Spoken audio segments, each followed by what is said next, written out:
চতুর্মুখ ব্রহ্মা বিষ্ণুর কাছে যে কি করে, আমি তো সৃষ্টি করছি, আমি সৃষ্টি করছি, তুমি পালন করছো, কিন্তু এরা কি করে, এরা যে কষ্ট পাবে, জগতের জীব এত কষ্ট পাবে, এরা সারাটা জীবন শুধু কষ্টই পাবে, এদের মুক্তির রাস্তা কোথায়? তখন বিষ্ণু বলেছিলেন একটাই উপায়, হাজার কষ্ট হাজার যন্ত্রণার মধ্যে দিয়ে জীবই যদি একবার কৃষ্ণ নাম করতে পারে,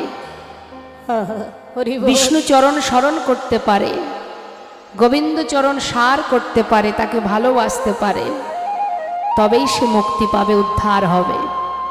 তাছাড়া মুক্তির কোনো পথ নেই। পৃথিবীতে আসার সময় ভগবানের কাছে বলেছিলাম, মর্তে পাঠাও প্রভু, কত সুখ মর্তে। কি গো মা, আমরা তো এসেছি বিষ্ণু লোক থেকে, আমরা তো তারই সন্তান, অমৃতের সন্তান আমরা। তো বলেছিলাম প্রভু মর্তে পাঠাও, দেখো কত সুখ, কত আনন্দ, কত প্রকৃতি, কত সুন্দর, কত সুখের সেই জায়গাটি, আমরা সেখানে যেতে চাই। ভগবান মর্তে পাঠালেন, আসবার পর বুঝলাম এখানে কত সুখ, কত আনন্দ। কি গো বাবা, কিন্তু উপায় কি মা? যত সময় তোমার সমাপ্ত না হবে সময়, তুমি তো যেতে পারবে না, যন্ত্রণার মধ্যেই তোমাকে থাকতে হবে। তবে এই যন্ত্রণার থেকে উদ্ধারের একটাই পথ, গুরুচরণ আশ্রয় করে যদি গৌর গোবিন্দ চরণে নিজেকে সঁপে দিতে পারে। প্রকৃত যারা ভগবানকে ভালোবাসে, মায়ার সংসার, মায়ার দুঃখ, মায়ার কষ্ট তাকে কখনোই আবদ্ধ করতে পারে না। আমরা কাঁদি কেন মা? এই দেখুন যে লক্ষ্মী পূজা হচ্ছে, যত দেবদেবীর পূজা হয় কোনো না কোনো উদ্দেশ্য নেই। বিশ্বকর্মার পূজা হয় কেন? যদি কলকারখানা থাকে, গাড়ি ঘোড়া থাকে, তবে আমরা বিশ্বকর্মার পূজা করি, তাই তো? হরি বল। মা লক্ষ্মীর পূজা হয় কেন? ধন সম্পদ, তাই না? আচ্ছা, সরস্বতী মায়ের পূজা হয় কেন? যিনি বুদ্ধির দেবী, বিদ্যার দেবী, যিনি সঙ্গীতের দেবী, যার বাড়িতে সন্তানেরা গান বাজনা করে দেখবেন, বা লেখাপড়া করে, বাড়িতে সরস্বতী মায়ের পূজা হয়, তাই তো? তা সকল দেবদেবীর পূজা হয়, কোনো না কোনো একটা আমাদের উদ্দেশ্য নেই।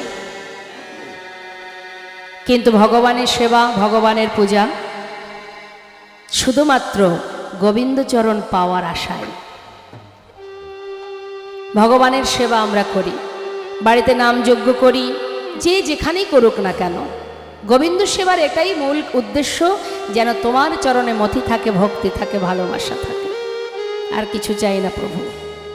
তাই মা বৈষ্ণব মহাজন বলছেন, এই মায়ার সংসারে আমরা মায়ামোহ জীব, এই সংসারের মধ্যে ত্রিতাপ জ্বালা আমাদের ভোগ করতে হয়, আধ্যাত্মিক জ্বালা, আদি দৈবিক জ্বালা, আদি ভৌতিক জ্বালা। তা এই জ্বালার মুক্তির পথ একটাই, সে হচ্ছে প্রভুর চরণ স্মরণ করো। এই জগতে যা কিছু আছে কোনোটাই আমার নয়, আমার আমার করো বুঝিতে না পারো, আমাতে কি আছে রতন। করবে মা, যা পাবে সব ধরে বাজারে পাঠিয়ে দেবে। কিন্তু ধীবর যদি মনে করে যে আমি মাছ খাবো, তখন কি বাছাই করবে কি করবে না? জালে যদি মাছ ওঠে, একটা নেবে, যদি দেখে না এটা ঠিক মনের মতো হচ্ছে না, আবার জলে ফেলে দেবে, আবার একটা ধরবে, বাছাই শুরু হবে, কোনটা আমি নেব কোনটা নেব না। কিন্তু বাজারে যেদিন পাঠাবে সেদিন কিন্তু আর এত বিচার করবে না। তা বিচারালয় তো সেখানেও আছে, আমাদেরও বিচার হবে। সবাই আমরা আছি, আসার পালা সবার শেষ, যাওয়ার লাইনে দাঁড়িয়ে আছি, যাব তো আমরা সবাই, সেখানেও বিচার হবে কি করেছো। যখনই তোমার কর্ম পূর্ণ না হবে, তোমার ভক্তি, যখনই তোমার ভক্তি পরিপূর্ণ না হবে, আবার তোমাকে মর্তে পাঠিয়ে দেবে। যাও ভ্রমণ করো বিশ্ব ব্রহ্মাণ্ড, ঘুরে বেড়াও, ত্রিতাপ জ্বালা ভোগ করো, 84 লক্ষ জনি ভ্রমণ করো। তাই তো শাস্ত্রে বলছেন দুর্লভ জনম হচ্ছে মানব জনম। কেন দুর্লভ? একটা পশু পাখিকে দুর্লভ বলছে না, একটা বৃক্ষকুল তাকেও কিন্তু, গাছকে দুর্লভ বলছে না, স্বর্গের দেবদেবী যারা ভগবানের কাছাকাছি আছে তাদেরকেও কিন্তু দুর্লভ বলছেন না। কাদের বলছেন দুর্লভ? মনুষ্য জাতিকে। কেন দুর্লভ? সুখে থাকবো, ভালো থাকবো, ভালো খাবো, ভালো জায়গায় ঘুরবো, এই জন্য দুর্লভ নয়। কৃষ্ণ ভজনের উপযুক্ত জনম, গোবিন্দ চরণ পাওয়ার উপযুক্ত জনম। একবার কৃষ্ণ নামে যত পাপে হরে, জীবের সাধ্য নাই, জীবিত তত পাপে করে। কলি জীবের সাধ্য নাই, জীবিত তো পাপে করে। হেন কৃষ্ণ নাম জীবি লয় বহুবার, তথাপি নাহাই প্রেম না বহে অশ্রুধা। জানিবে সেই হৃদয় অপরাধ আছয়ে প্রচুর, কৃষ্ণ প্রেম বীজ তাতে নাহায় অঙ্ক। সারা জীবন ডেকে গেলাম, কিন্তু সাড়া পেলাম না, তোমাকে পেলাম না প্রভু। ডাকার মতো ডাকলেই পাওয়া যায় মা, হ্যাঁ? আমরা ডাকতে জানি না তাই পাই না। রামায়ণের শবরীর এঁঠো কুল খেতে যদি প্রভু রামচন্দ্র তার কুটিরে যেতে পারে, তাহলে তোমার ডাকে সে আসবে না কেন? ধ্রুব প্রহ্লাদ 5 বছরের ছোট্ট শিশু, তার ডাকে যদি ভগবান দর্শন দেয়, তাহলে তোমার ডাকে আসবে না কেন? তুমি ডাকতে পারোনি, তাই তো সে আসেনি। আমরা ভালোবেসেছি মায়ার সংসারকে, কিন্তু একবারও ভাবিনি, হে দয়াময়, এই জগতে সবই তো তোমার, তাহলে আমি কার জন্য কাঁদব? হরিদাস ঠাকুর বলেছিলেন, চাইতে যদি হয় প্রভু কিছু, মা প্রভু গৌরহরি বলছেন, হরিদাস জীবনে এত কষ্ট পেয়েছো, এত আঘাত, চাবুকের আঘাত সয়েছো, আজ তোমার ভালোবাসায়, তোমার ভক্তিতে আমি সন্তুষ্ট, তুমি আমার কাছে কোনো বর চেয়ে না। ভগবান বলছে ভক্তকে তুমি বর চাও, আর ভক্ত কি বলছে মা? বর চাইতেই যদি হয়, আমার তো তুমিই সব, তাহলে আমি তোমার জন্য চাইব। আহা, তুমিই তো আমার সব, তাহলে আর কার জন্য চাইব? তোমার জন্য চাইব। তুমিই মাতা, তুমিই পিতা, তুমিই ভাই, তুমিই বন্ধু, তোমারই তো সব প্রভু। তোমার টাকা তোমার করি। ভক্ত বলছে মা প্রভুর চরণ স্মরণ করে, কি বলছে? আহা, তোমার ঘরে তোমার বাড়ি,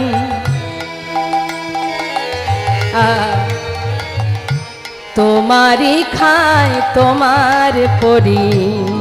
তোমার ঘর তোমার বাড়ি, তোমারই খাই তোমার পরি।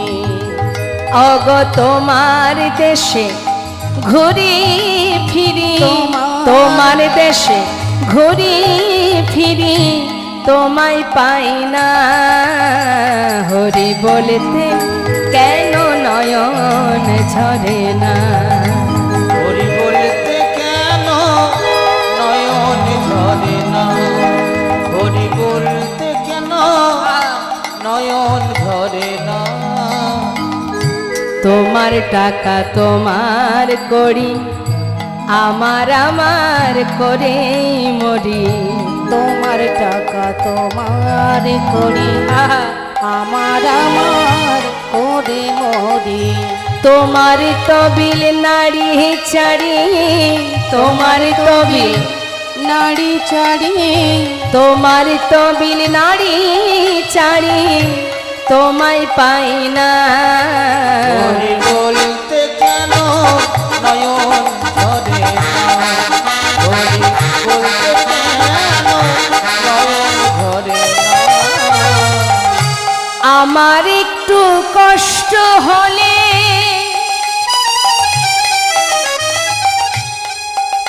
অগা অমনি এসে ধর কোলে। আমার একটু কষ্ট হলে অমনি এসে ধরো কোলে। ওগো মায়ের মতো মায়া ঢেলে, মায়ের মতো মায়া ঢেলে করো সান্ত্বনা। হরি বলতে কেন নয়ন ঝরে না? হরি বলতে কেন নয়ন ঝরে না? ওগো তুমি যে মোর কত আপন, খুঁজে পাই না তোমার মতো। ওই না তুমি যে গো কত আপন, খুঁজে পাই না তোমার মতো।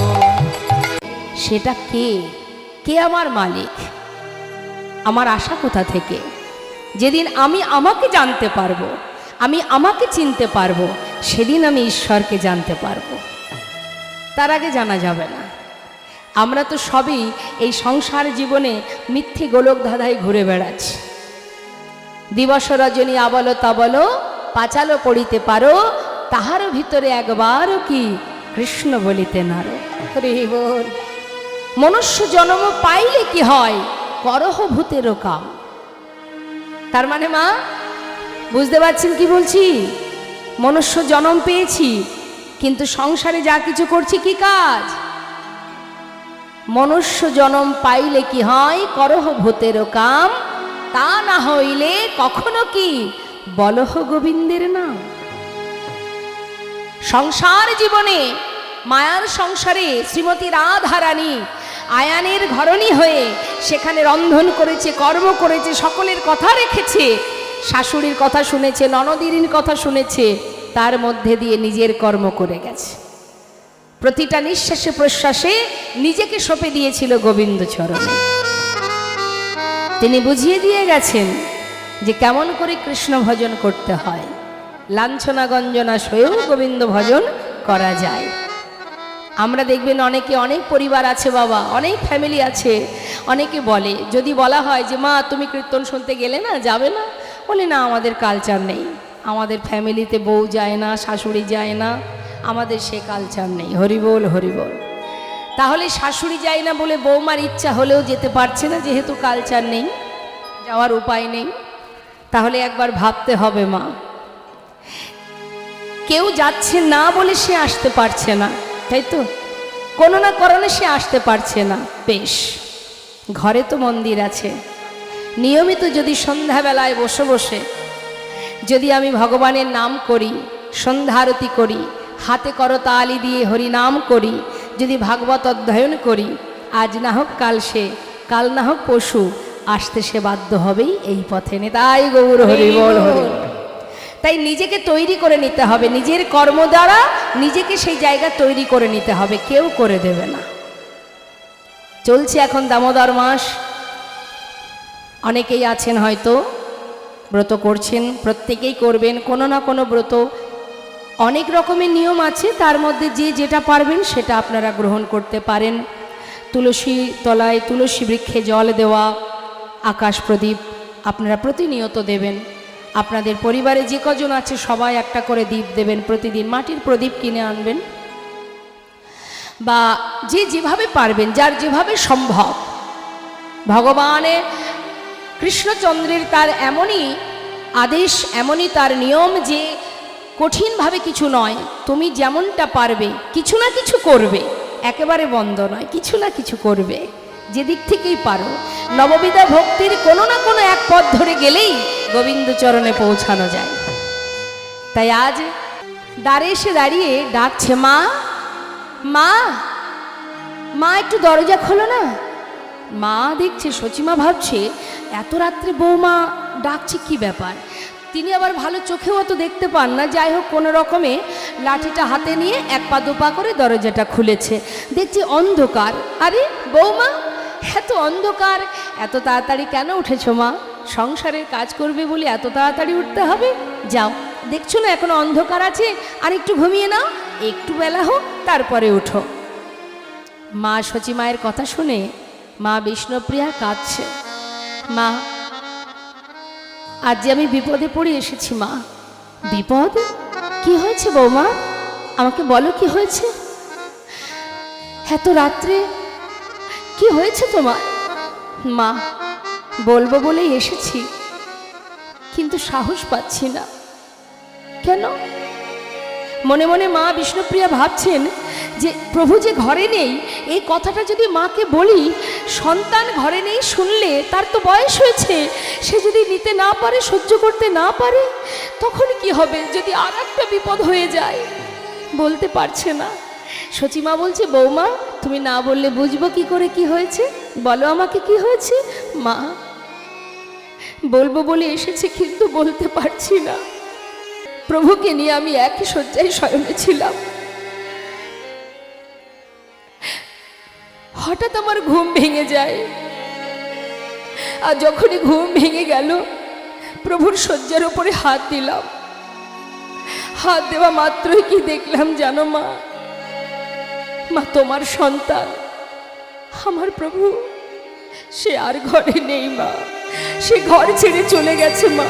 চিরতরে আমাকে কাঁদিয়ে, সবাইকে কাঁদিয়ে চিরতরে চলে গেছে মা। বৌমা আমার নিমাই চলে গেছে, এটা কি করে হতে পারে? আমার নিমাই আমাকে না বলে কোথাও যেতে পারে না। আমার মনে হয় তুমি স্বপ্ন দেখেছো মা। মা স্বপ্ন যদি হতো না, আমার মতো, আমার থেকে খুশি আর কেউ হতো না। তুমি চলো, নিজে চোখে দেখবে। বেশ চলো তো দেখি। আমি না দেখে বিশ্বাস করতে পারছি না, আমার নিমাই আমাকে এইভাবে কাঁদিয়ে চলে যেতে পারে না। দেখি চলো তো বৌমা। শাশুড়ি মায়ের হাতটি ধরে শয়ন মন্দিরে নিয়ে গেছে। মা সচিমা দেখছে পড়ে আছে সন্তানের চরণের নূপুর, গলার বনফুলের মালা, সবই আছে, শুধু নিমাই নেই। মা মনের কষ্ট মনে চেপে রেখেছেন, চিৎকার করে নিমাই নিমাই বলে কাঁদতে পারছেন না। 2 বছরের পুত্রবধূ ঘরে।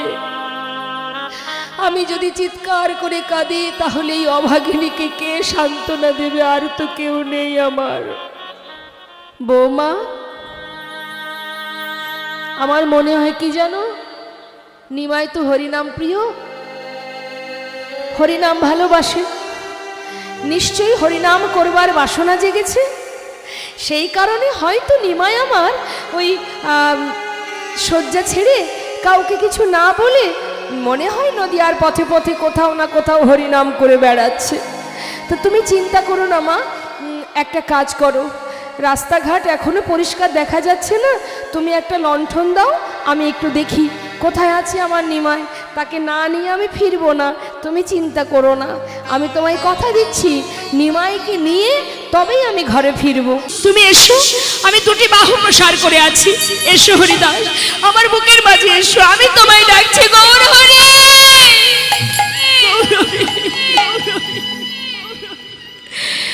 আর ডাক অপেক্ষা করতে পারছে না মা। বারবার ডাকছে দেখে প্রভু আর নিজেকে, হরিদাস নিজেকে স্থির রাখতে পারছে না। কতক্ষণে প্রভুর চরণে গিয়ে পড়বে? প্রভু যখনই 2টি বাহু প্রসার করেছে, ছুটে গিয়ে হরিদাস প্রভুর চরণ তলে পড়ে আছাড় খেয়ে বললেন,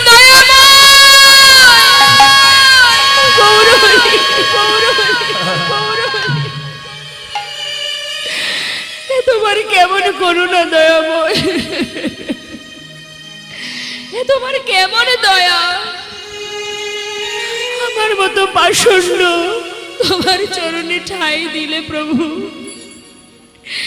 গৌরহরি বলছে, হরিদাস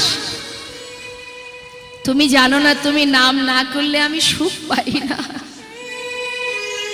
তোমার অঙ্গের যতটা চাবুকের আঘাত, প্রত্যেকটি আঘাত আমি পেয়েছি। হরিদাস এখানে যত ভক্ত আছে সবাই আমাকে ভালোবাসে, কিন্তু এরা আমাকে ভালোবাসে স্বার্থ সিদ্ধির জন্য। সত্য কথা বাবা, আমরা ভগবানকে ভালোবাসি নিজে সুখে থাকবো, ভালো থাকবো এই প্রার্থনা নিয়ে। হে ভগবান সুখে রাখো, ভালো রাখো, শান্তিতে রাখো, এই তো ভগবানের কাছে চাই। কেউ কি একবার ফুল তুলসী দিয়ে বলি যে দয়াময় আমি তো ভালোই আছি, আমি জানি না তুমি কোথায় আছো, কেমন আছো, তুমি সুখে থাকো? বলি মা? বলি না। এ কথাটা বলেছিল হরিদাস। কতখানি ভালোবাসলে নিজের সুখের কামনা না করে প্রভুর সুখের প্রার্থনা করতে পারে। এটা যে ভালোবাসার বিষয় মা। ভালোবাসলে নিজের সুখের চিন্তা কেউ করে না, প্রভুর সুখেই সে সুখী।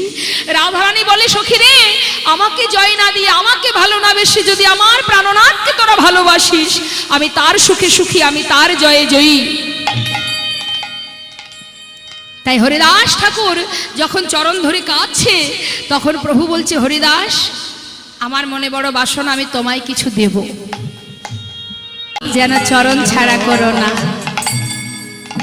আমি যত দূরে চলে যাই, তুমি নিজ হাতে, ও দয়াময়, আমি তো ভুল পথেও যেতে পারি, তুমি তো দয়াল করুণাময়। যদি কখনো ভুল করে কিছু চেয়েও বসি, তুমি যেন আমায় দিও না প্রভু। প্রভু গো, আমি যত দূরে চলে যাই, তুমি নিজ হাতে কাছে টেনে নিও। আর কিছু নাহি কামনীয়,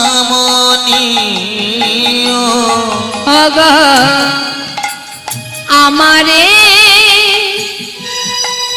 তোমার করে নিও,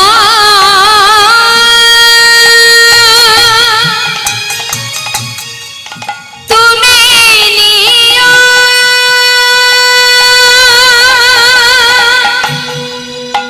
নিও গো প্রভু।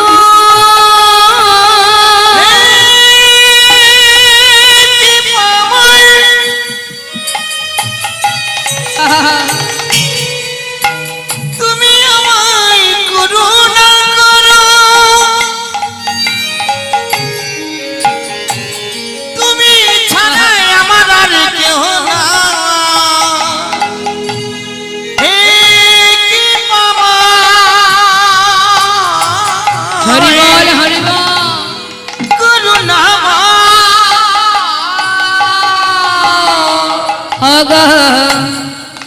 আমারে তোমার করে হরি বল নিও, তুমি নিও,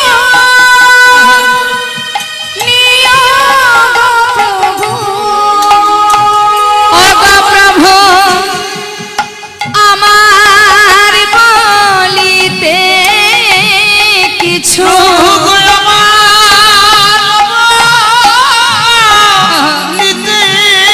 কিছু প্রভু নাহি থাকে যেন মরে সে।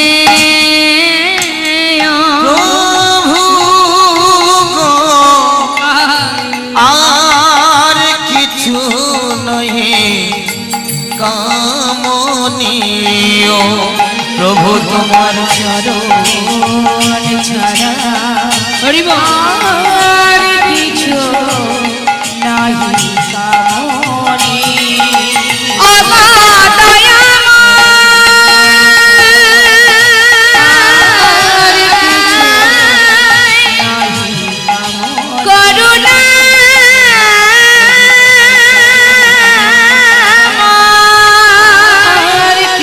একবারে করুণা করো, করুণা।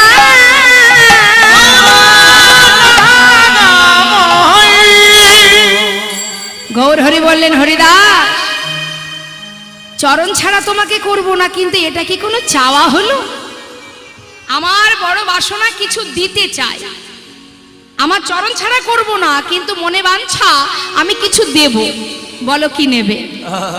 হরিদাস বললেন, প্রভু, এতই যখন তোমার দেবার বাসনা, তবে দয়াময় শুনে রাখো, এই ইহজগতে যখন কোনো মাতা পিতা মারা যায়, তার শেষকৃত্য করে কারা? পুত্র সকল। দয়াময়, যেদিন এই দেহ থেকে প্রাণ পাখিটা আমার চলে যাবে, যেদিন আমার বলতে পৃথিবীতে আর কেউ থাকবে না, সেই দিন কথা দাও প্রভু, তুমি আমার সন্তান হয়ে শেষের দিনে অন্তিম সময়ে হৃদয়ে ধরিব তোমার যুগল চরণ, নয়নে হেরিব তোমার অচাদু বদন, বদনে বলিব হাম শ্রীকৃষ্ণ চৈতন্যের নাম, এই নাম বলিতে বলিতে যেন বাহির হয় প্রাণ। আর যখন প্রাণ পাখি চলে যাবে, সেদিন তুমি আমার সন্তান হয়ে আমার শেষকৃত্যটি সমাধা করে দেবে। এই ছিল হরিদাস ঠাকুরের বাসনা। প্রভু কথা দিলেন, বেশ তাই হবে। ওমা গৌর হরি বললেন, হরিদাস তোমার ইচ্ছা কৃষ্ণ চরণে অর্পণ করলাম, কিন্তু এবার আমার ইচ্ছা পূর্ণ করো। কি তোমার বাসনা? তুমি নাম না করলে আমি সুখ পাই না, তাই তুমি একটু নাম করো। এবার হরিদাসের আর আনন্দ ধরছে না মা, মনের আনন্দে প্রভুকে ঘিরে ঘিরে এবার হরিদাস নাম করছে। ও প্রভু, আমার শেষ ইচ্ছা তুমি পূর্ণ করবে বলেছো, তাই আমি হলাম বড় বীর। তাই ভগবান বলেছিল, শোনো কামদেব, তুমি ব্রহ্মাকে পরাজিত করেছো, ইন্দ্রকে পরাজিত করেছো, হ্যাঁ, ভোলানাথকে পরাজিত করেছো, কিন্তু এখনো তো আমি বাকি আছি। একজন নয়, দুজন নয়, 100 কোটি গোপিনীকে নিয়ে আমি লীলা করব, রাস লীলা। সেদিন তোমার যত বাণ আছে নিক্ষেপ করবে, এক মুহূর্তের জন্য আমাকে যদি টলাতে পারো, সেদিনে আমি জানবো তুমি বড় বীর। তার আগে নিজেকে বীর বলে ঘোষণা করো না। তাই কামদেবের অহংকার চূর্ণ আর ব্রজগোপীদের বাসনা পূর্ণ, দুই কারণে হয়েছিল রাস। তা শুন, এই যে রাস ভগবান করেছিলেন, কেন করেছিলেন, কারণটা কি? আগে যাব সাধন তত্ত্বে, তারপরে যাব সাধ্য তত্ত্বে। সাধন করেছে কারা? বৃন্দাবনের ব্রজঙ্গনাগণ। শাস্ত্রে বললেন, কোনো একটা প্রাপ্য বস্তু লাভ করবার চেষ্টাকে বলা হয় সাধন। আপনি কোনো কিছু একটা লাভ করবেন, তার জন্য যে সাধনা করেন, সেটা হলো সাধন তত্ত্ব। আর সাধ্য তত্ত্ব কি না, যে বস্তু লাভ করবার জন্য আপনি সাধনা করছেন, সেটাই হচ্ছে সাধ্য তত্ত্ব। সাধ্য তত্ত্বকে আমার গোবিন্দ। আর সাধনা করেছিলেন কারা? বৃন্দাবনের ব্রজঙ্গনাগণ। একদিন দুই দিন নয় মা, যুগ যুগ ধরে সাধনা করেছিলেন একটা রজনীতে গোবিন্দকে প্রতিরূপে পাবার জন্য। আজ সেই দিন ভগবান কৃষ্ণচন্দ্র আমার সকল গোপীর বাসনা পূর্ণ করবে। শারদীয়া পূর্ণিমা তিথি, বেলি অবসানকালে ক্ষীরসর নবনী সেবা করে মায়ের কাছে মা আমার গোপালকে কুসুম শয্যা পরি শয়নে দিলেন। আর এদিকে 16 কলায় পরিপূর্ণ, আহা 15 কলা, 16 কলা নয়, 1 কলা তো শিবের মাথায়, 15 কলায় পরিপূর্ণ চাঁদের কিরণ গোবিন্দের মুখমণ্ডলে এসে পড়েছে। রাসমঞ্চে 3 প্রকারের গোপী ছিল বাবা। হ্যাঁ, নিত্য সিদ্ধা, সাধন সিদ্ধা, কৃপা সিদ্ধা। এই লীলা, এই রাসলীলা বর্ণনা করছিলেন কি? শ্রীল সুখদেব গোস্বামী, ব্যাসদেবের পুত্র। আর শ্রবণ করছিল কারা? পরীক্ষিত আর 60,000 বালখল্য মনি ঋষি। এখন হয়েছে কি মা, রাসমঞ্চে 3 প্রকারের গোপী ছিল। সুখদেব গোস্বামী বললে, দেখো যে লীলা এখন আমি বর্ণনা করব, এর আগে সাধন মন্ত্র জপ করো, মানে সাবধান মন্ত্র। সাবধান মন্ত্র কেন না, বললেন ইহ জগতের সঙ্গে সেই পরপারে, অর্থাৎ ইহ জগতের সঙ্গে আমার গোবিন্দ লীলার যেন একাকার করো না, সাবধান। ভগবান যত গোপিনীকে সঙ্গে নিয়ে লীলা করেছে, ভগবান কৃষ্ণচন্দ্র যত গোপিনীকে নিয়ে লীলা করেছে, যে কামদেব তার অহংকার চূর্ণ হয়েছিল, সেখানে কোনো কামের গন্ধ ছিল না, সবই ছিল শুদ্ধ প্রেম। আর আজ সেই লীলা প্রকাশ করছেন আমার গোবিন্দ, এবং কামদেবের অহংকার চূর্ণ করছেন। শুয়ে আছেন গোবিন্দ আমার শয়ন মন্দিরে। এদিকে যেই আকাশে চাঁদের কিরণ গোবিন্দের মুখে পড়েছে, তার ঘুম ভেঙে গেছে মা। আর যখনই ঘুম ভেঙে গেছে, চন্দ্রশালিকায় উঠে, মানে যাকে আমরা বলি চিলে কোঠা, ওই চন্দ্রশালিকায় উঠে চাঁদের শোভা দর্শন করছে। চাঁদের শোভাটা কেমন? ঠিক যেন রাধারানীর বদন চন্দ্রিমা। মহাজন বললেন, দেখো নবকুমকুময় অনুরাগে লালে ডগমগ হয়ে শ্রীমতী রাধা রানীর বদন চন্দ্রিমার ন্যায় ইঙ্গিতে জানায়েছে, হে প্রাণনা এসো এসো বধূ। মায়ের কাছে তো বর পেলে, আমি একটু পরীক্ষা করে দেখি যে আমাকে যে প্রতিরূপে চাও 16 আনা দান করেছো কিনা। যেই না বস্ত্রগুলো কদম্ব বৃক্ষের ডালে ঝুলিয়ে রেখে ডালে বসে বসে মুরলী ধ্বনি করছে আর সবার জলকেলি দেখছে, হঠাৎ গোপীগণ তীরে দেখছে একটা বসনও নেই। তখন তারা চারিদিকে খুঁজতে খুঁজতে দেখছে গাছের ডালে বসে আছে পাকা চোর, চোরের শিরোমণি। তাড়াতাড়ি করে কি করবে মা? ব্রজঙ্গনাগণ তাদের এক হাত দিয়ে লজ্জা ঢেকে আর এক হাত উত্তোলন করে বলেন, এই যে চোরের শিরোমণি,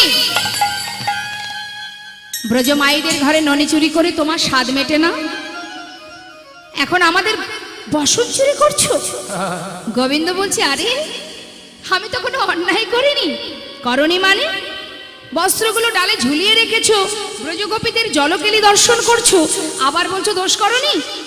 গোবিন্দ বলেন, দাঁড়াও, 1 মাস কাত্যায়নী ব্রত করেছো, মায়ের কাছে আমাকে প্রতিরূপে চেয়েছো, তাই যদি হয়, শোনো শোনো ব্রজঙ্গনাগণ, 1 মাস ব্রত করে যে বর চেয়েছো আমাকে যদি প্রতিরূপেই চাও, সর্বস্ব যদি আমার চরণে দান না করো, সবই তো দিয়েছো, লজ্জাটাকে নিজের বলে কেন ধরে রেখেছো?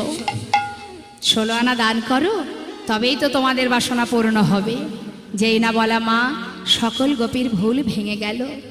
2টি বাহু উত্তোলন করে যার দেয়া দেহ তার চরণে সঁপে দিল, দিয়ে বলল, হে জগৎপতি, তোমার দেয়া দেহ তোমার চরণে সঁপে দিলাম, কিন্তু কথা দাও, আমাদের একটি দিনের জন্য, একটি রজনীতে তুমি আমাদের পতি হয়ে আমাদের মনোবাঞ্ছা পূর্ণ করবে। ভগবান বললেন, তথাস্তু। এতক্ষণে 16 আনা দান হলো, এবার তোমাদের বাসনা পূর্ণ হবে, তবে আজ নয়, আগামী শারদীয়া পূর্ণিমা তিথিতে। এখন গোবিন্দ সেবা, গোবিন্দ সেবা দিতে হবে। কি সবাই দেবেন তো গোবিন্দ সেবা? নিশ্চয়ই দেন। ঘরে সেবা দেন তো মা? সেবা দেন? কি সেবা দেন ঘরে?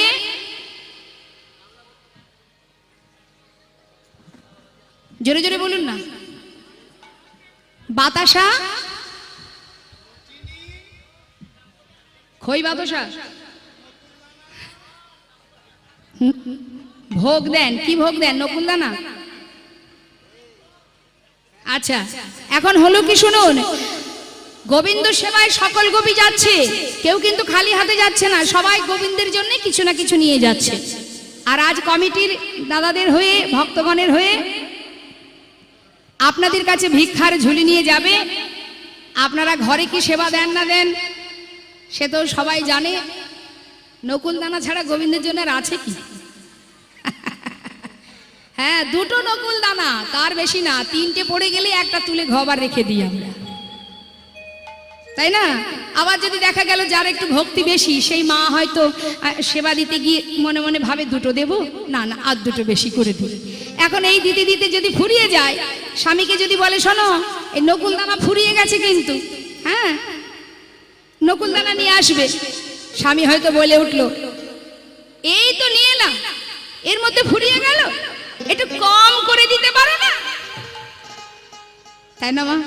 সবাই নয় কিন্তু, সবার কথা বলছি না।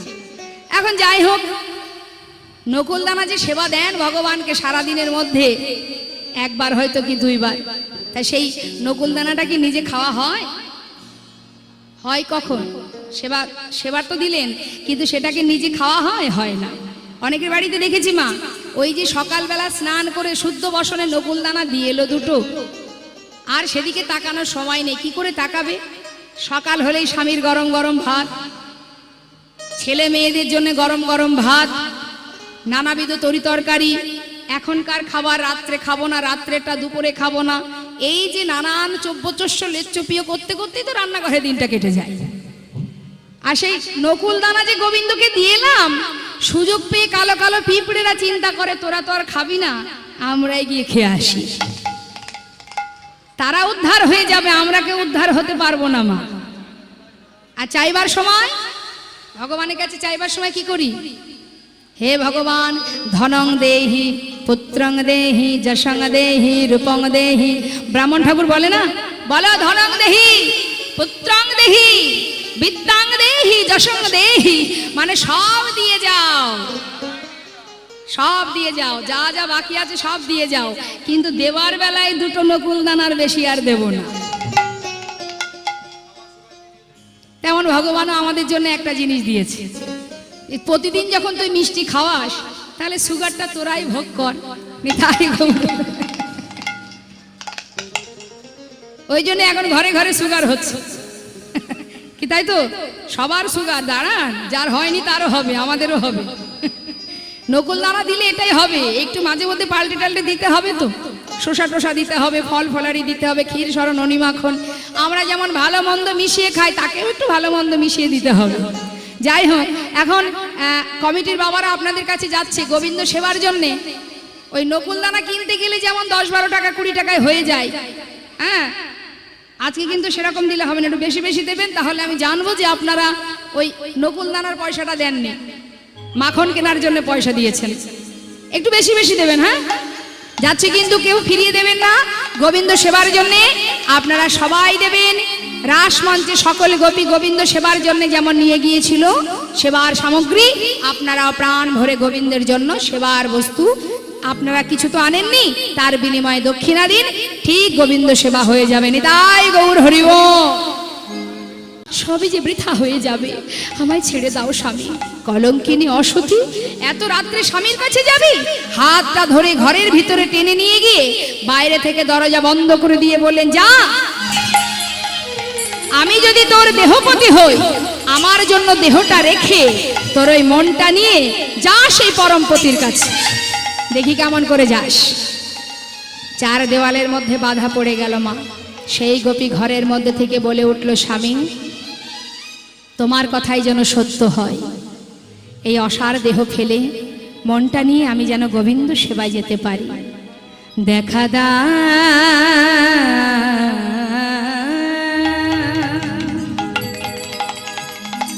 ও হে মধুসূদন,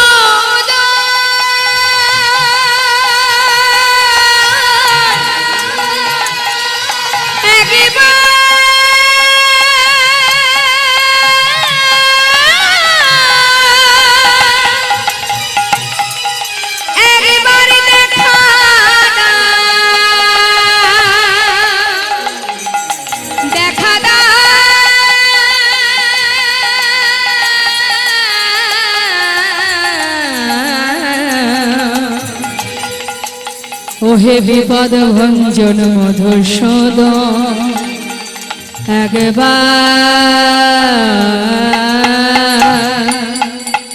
দেখা দাও। তুমি যদি ভগবান ভক্তির প্রাণ, তবে কেন দুঃখ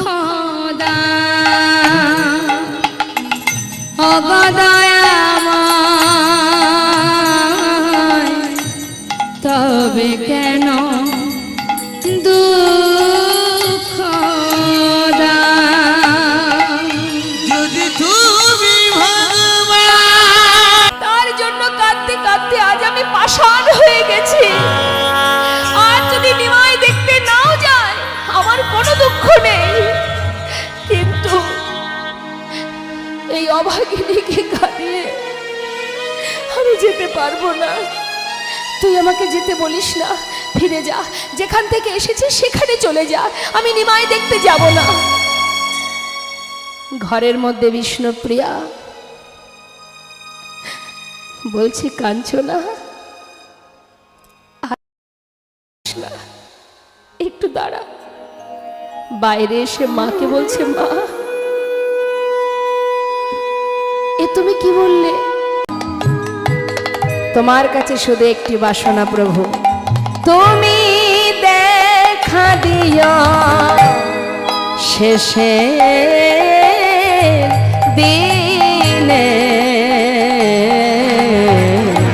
চোখের দেখা হবে না,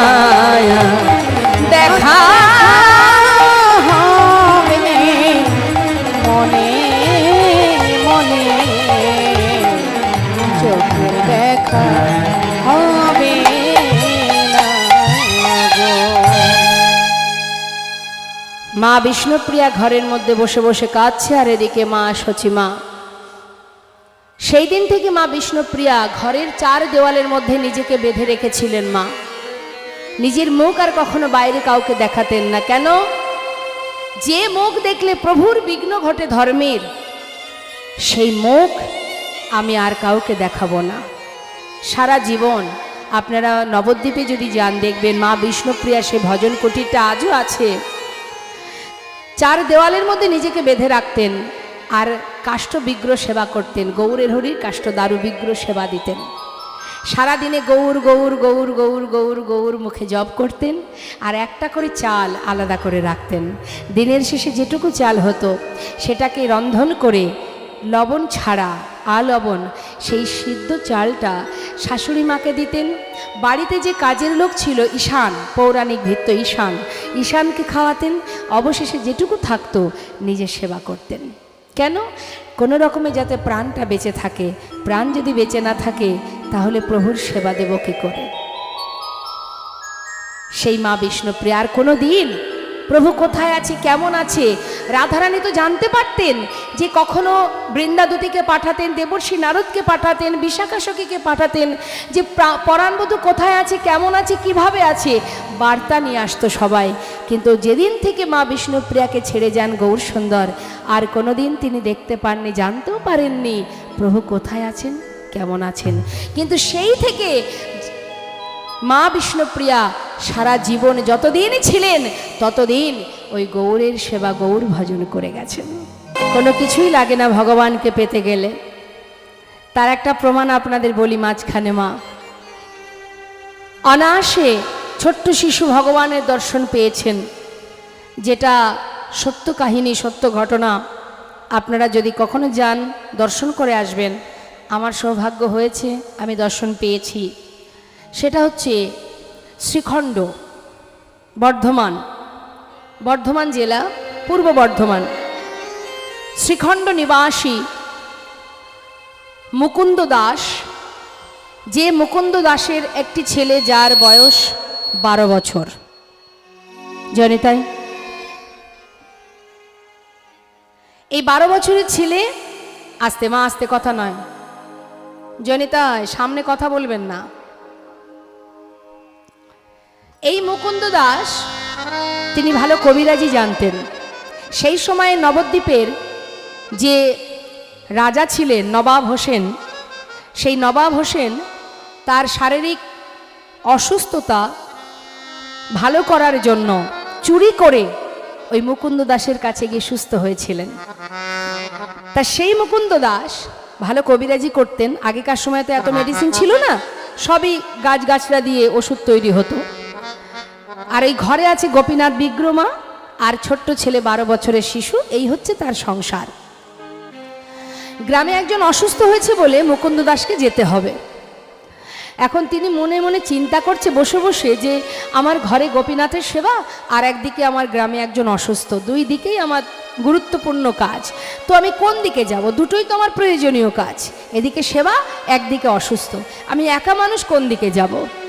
তখন ছোট 12 বছরের ছেলে মা, তার নাম হচ্ছে রঘুনন্দন, সে বলছে বাবা তুমি চিন্তা করো না, তুমি চলে যাও গ্রামের কাজে, কারণ কবিরাজি তো আর আমি জানি না, তুমি যাও, তাকে সুস্থ করো, আর গোপীনাথের সেবা এটা না হয় আজ আমিই দিয়ে দেব।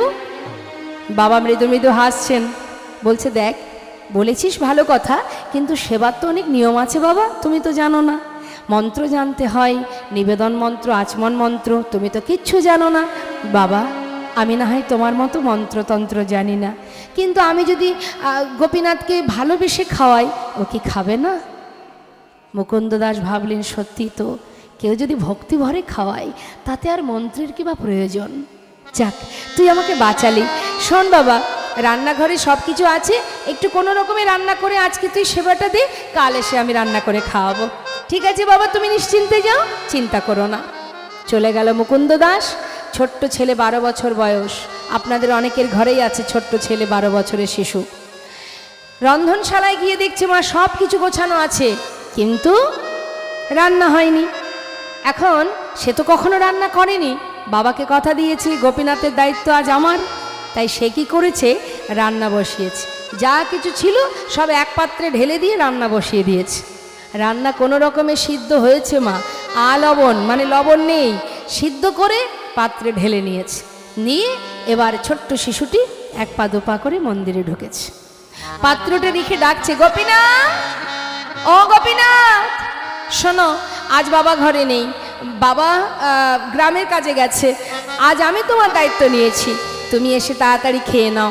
কোনোদিন তো রান্না করিনি, জানি না কেমন হয়েছে, যেমনই হোক একটু কষ্ট করে খেয়ে নাও, কাল এসে বাবা ভালো করে রান্না করে খাওয়াবে। কি হলো, তাড়াতাড়ি এসো। দেখতে পাচ্ছ কি আছে? দেখো আমার হাতে লাঠিটা দেখতে পাচ্ছ? ভালো চাও যদি চলে এসো, না হলে এই লাঠি দিয়ে না আমি তোমাকে মেরে মেরে নিয়ে আসবো। আর পারছে না ভগবান, আর থাকতে পারছেন না। পাথর থেকে সচল মূর্তি ধারণ করে এক পা দুপা করে পাতা আসনে এসে বসেছে। রঘুনন্দন বলছে, দেখেছো, যেই লাঠির ভয় দেখিয়েছি আর সেই চলে এসেছে। খেয়ে নাও, তাড়াতাড়ি খেয়ে নাও, আমি কোনোদিন রান্না করিনি, তোমার জন্য করেছি, শিগগিরই খেয়ে নাও। ভগবান মুখে দিয়েছে। কেমন হয়েছে গোপীনাথ? ভালো হয়নি তাই না? আমি তো রাঁধতে জানি না, একটু কষ্ট করে খাও। ভগবান নয়নের জলে মুখ ভাসিয়ে কাঁদছে আর বলছে, ভক্ত, এই রান্নাতে যে অনেক অনেক প্রেম ভালোবাসা আছে, যে রান্নাতে ভক্তি থাকে, প্রেম থাকে, ভালোবাসা থাকে, সেটি খারাপ হবে কেমন করে? তুমি জানো না, মনে মনে বলছে ভগবান, ভক্ত, এতদিন এই ঘরে আছি, কিন্তু এমন অমৃত আমি আগে কোনোদিন পাইনি। যে কত সুস্বাদু, কত স্বাদ, কত তৃপ্তি, আমি তোমাকে বোঝাবো কি করে? ভক্ত যদি ভালোবেসে ভগবানের জন্য রাধে, সে রান্না খারাপ হতে পারে কি করে? সেবা করছে, পাশে দাঁড়িয়ে আছে রঘুনন্দন। সেবা করতে করতে মা প্রায় শেষ। অনেকদিন পর ভক্তের হাতে রান্না পেয়ে কারোর কথা তার আর মনে নেই। মনের আনন্দে সেবা করতে করতে অবশেষে যেটুকু আছে হাতে করে মুখে দিতে যাবে, রঘুনন্দনের চোখ পড়ে গেছে। কি সর্বনাশ!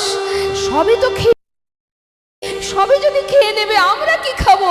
ছুটে গিয়ে হাতটা চেপে ধরেছি, গোপীনাথ, তুমি কি বলো তো? আগে তো আসছিলে না, এসেছো ঠিক আছে, খাচ্ছ, খাও, পুরোটা খাবে। তুমি কি জানো না, আমিও খাইনি, আমার বাবাও এখনো খায়নি, একটু তো রাখবে আমাদের জন্য। সব খেয়ে নিলে তুমি। ভগবান বলছে, জানো রঘুনন্দন, আজ না এত সুস্বাদু হয়েছে, আজ আর আমার কারোর কথা মনেই ছিল না। আচ্ছা ঠিক আছে, আমার হাতে যেটুকু আছে এই অবশিষ্টটুকু আমি তোমার জন্য রেখে গেলাম, তুমি খেও, কেমন? বেশি ছিল না মা। ভগবান ভালো করে আচমন করে পাথরে গিয়ে আবার মিলিত হলেন। এদিকে পাত্রে তো ছিল না বেশি, যেটুকু শেষে অবশিষ্ট ছিল কোনো রকমে সে রঘুনন্দন সেবা করে পাত্র ধুয়ে তুলে রেখেছে। মুকুন্দ দাস গ্রামের কাজ সেরে ঘরে ফিরেছে। রঘুনন্দন, বলো বাবা, সেবা দিয়েছিস প্রভু? হ্যাঁ। যাক, সারাদিন কোথাও প্রসাদ পাইনি বাবা, বড্ড খিদে পেয়েছে। যা যা একটু প্রসাদ এনে দে, তাড়াতাড়ি দে, আমার প্রচণ্ড খিদে পেয়েছে। বাবা, আজ কিন্তু আর প্রসাদ নেই। প্রসাদ নেই কেন? কোনো ভক্ত এসেছিল বাড়িতে? কেউ আসেনি, তাহলে প্রসাদ কি হবে? কি আর হবে, তোমার ওই গোপীনাথই তো সব খেয়ে নিচ্ছিল। ভাগ্যিস আমি হাতটা ধরেছিলাম, আমার জন্য এইটুকু রেখেছিল, সেটা তো আমি খেয়ে নিয়েছি। গোপীনাথ খেয়েছে? এটা কি করে হতে পারে? এ তো বিশ্বাসযোগ্য নয়, অসম্ভব। এতদিন আমি রান্না করে খাওয়াচ্ছি, কোনোদিন তো সে আসে না। কিন্তু আজ আমি ঘরে নেই, আমার পুত্র, নিশ্চয়ই আমার রঘুনন্দন মিথ্যা কথা বলছে। সে তো পাথরের বিগ্রহ, আমরা যেটা ভাবি না মা, পাথর চিত্রপট, সে কি করে আসবে? অসম্ভব, সে আসবে না। আমরা যদি জানতাম ভগবান সাক্ষাৎ আছেন, অহরহ চোখে চোখে রাখছেন আমাদের, তাহলে আমরা প্রতি পদক্ষেপে ভুল করতাম না। আমরা জানি সে পাথর, সে কঠিন, সে চিত্রপট, সে নড়তে জানে না, চলতে জানে না, কথা বলতে জানে না। এই জন্য আমরা প্রতিটা মুহূর্ত পাপের পরে পাপ করে যাচ্ছি। যখন সাজা পাচ্ছি তখন তার দিকেই তাকিয়ে বলছি তুমি কেন কষ্ট দিলে। কিন্তু কষ্টের পিছনে নিশ্চয়ই কোনো কর্ম করেছিলাম, যার কারণে আজ আমার এহেন অবস্থা। সেটা আমরা বিচার করার মতো শক্তি ক্ষমতা আমাদের নেই।